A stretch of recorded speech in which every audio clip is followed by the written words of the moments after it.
फीराबाद, जाफराबाद, उस्ता मोहम्मद, गंदाखा, ये तमाम के तमाम इलाके वक्त कदर पानी की कमी है कि लोगों को पीने के लिए भी पानी मुयस्सर नहीं। फसल उगाने का टाइम, 12 साल काश्तकार इंतजार करते हैं कि पानी हमें मिलेगा तो हम फसल काश्त करेंगे और वही उनके रोजगार का जरिया होता है। एक ही ग्रीन बेल्ट है हमारे पास बलूचिस्तान में, फीराबाद डिवीजन। अनफॉर्चुनेटली हर साल हम पानी का यही बहरान फेस करते हैं। मेरी आपकी तवज्जो से ये दरखास्त है, मोहतरम हमारे वजीर साहब भी बैठे हैं इरिगेशन यहाँ पे, वजीर इरिगेशन मोहतरम वजीर पीएचई और सीएम साहब से भी मेरी रिक्वेस्ट है कि इस मामले को देखा जाए।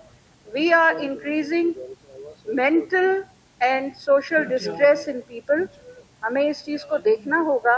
हर साल हम सदियों से मुहर्रम के महीने में आशूरा मनाते हैं और हम करबला के प्यासों को याद करते हैं, लेकिन हम खुद अपने सूबे में अपने लोगों के लिए जो करबला क्रिएट कर रहे हैं उसके लिए कौन जवाबदेह होगा? मेरा ख्याल है अगर हम पीने का पानी तक अपने लोगों को नहीं दे सकते तो ना मैं यहाँ बैठने की अहल हूँ, ना कोई और यहाँ बैठने का अहल।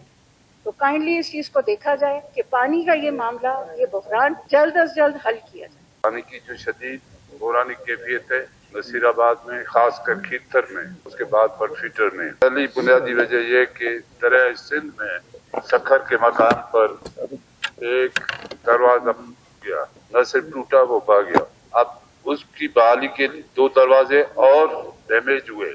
फिर सिंध की हुकूमत ने और वहाँ पे जो चैनी जेर काम कर रहे थे उन्होंने इसका जायजा लिया तो राजनपुर के मकाम से पानी बंद कर दी और पूरी दरिया के अंदर जो पानी स्टोर था वो समंदर में चला गया। इसको हम तस्लीम करते हैं और इस सिलसिले में वजीर आला साहब ने, वजीर आला सिंध से हमने एक वक्त की सूरत में वजीर आपाशी सदर पाकिस्तान जनाब आसिफ जरदारी साहब से भी मुलाकात की, उसके नोटिस में लाए।